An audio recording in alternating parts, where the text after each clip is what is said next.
that was suspicious to me, right? Because when he said that, it was like, oh shit, well, he's going home and he's telling his wife he wants out. And all it takes is for his wife to be like, you know what, like, I hate seeing this. You're miserable. Let's go. Right. And that's all he needs. I know that's how it is for me, right? If my wife comes in and says, you know, I'm really, it upsets me seeing you how you are in your current job, and let's go ahead and move to this other thing. Like, I'm going to do it, man. I'm going to do it. Oh, Shadow, AP needs to go too. I don't really know that AP is to blame for this, man. There's a couple of moves, and AP is not performing as a head coach the way I really pictured that he would. So he might need to, right? But part of what I'm seeing is that um Tom Telesco really made some weird decisions. Like Antonio Pierce was like, I want to trade up. I want to get a quarterback. Let's bring in Cliff Kingsbury, right? Cliff Kingsbury comes in, and then he finds out we're not getting a quarterback, right? We're not going to move up. And he went, oh, wait, you guys aren't going to move up for a quarterback? Never mind. I am not going to be a coordinator for Gardner Minshew, right? And Aiden O'Connell, because that's really risking his career. And so then he went over there to the Commanders, where he knew he was going to get to play with coach one of them top quarterbacks, either Caleb Williams or Jaden Daniels. And so that was an amazing decision on his part. And then Josh Jacobs wanted to stay, but he said, you guys got to go up and get a quarterback. I'll take less money. And Tom Telesco said, go get your bag in Green Bay.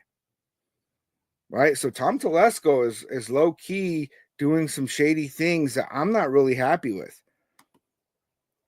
Chris, with the $5 holler, what's going on? Need to move forward. It was time to clean the cancer. No more complaining and crying. Draft a QB, new and young OC. Chris with the haymaker over here, man. I appreciate you for the super chat, man. I really, really do. So that's a big one, right? Is that, like, if you guys saw, and I didn't watch the receiver show, right? Because I saw enough clips and things like that all over social media, all over everything.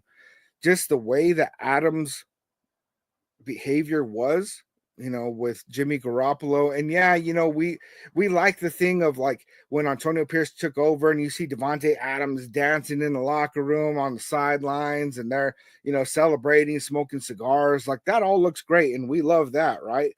But never mind the times when he's pushing down, I think that guy was like a cameraman or something. When he's frustrated on the sidelines and pissed off, and rightfully so, right? But there was a lot going on that Adams was obviously not happy. And since he was obviously not happy, it's like, why would we believe that he was a positive person in this locker room, right? So no more complaining and crying. Right? Adams, he's not on the same timeline as us, is what it really comes down to, right? Adams was not on the same timeline as us because he is in win now mode. He's at the end of his career. He's really trying to get his stats. That way he can get into the Hall of Fame, and he's trying to get a ring. And that's what he wanted to do in Vegas, right? He wanted to come over and play with Derek Carr, who he knew would force him the ball.